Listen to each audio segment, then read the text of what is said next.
অনেক রকমের শাক আছে, দেখো কত রকমের শাক, অনেক অনেক শাক, যে যেরকম নিয়ে পাচ্ছে।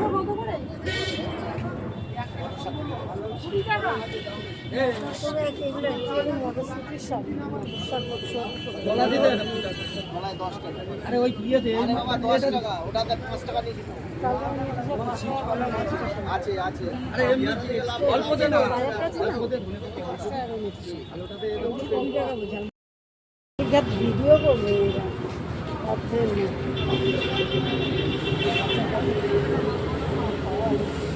ধনে পাতাগুলো বেশ ভালো আছে।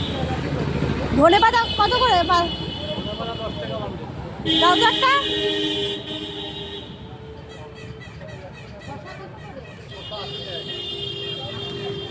বা এই ক্যাপসিকাম গুলো একটু বেশি ভালো লাগে। হ্যাঁ, এই ক্যাপসিকাম গুলো দেখতেই দিলাম।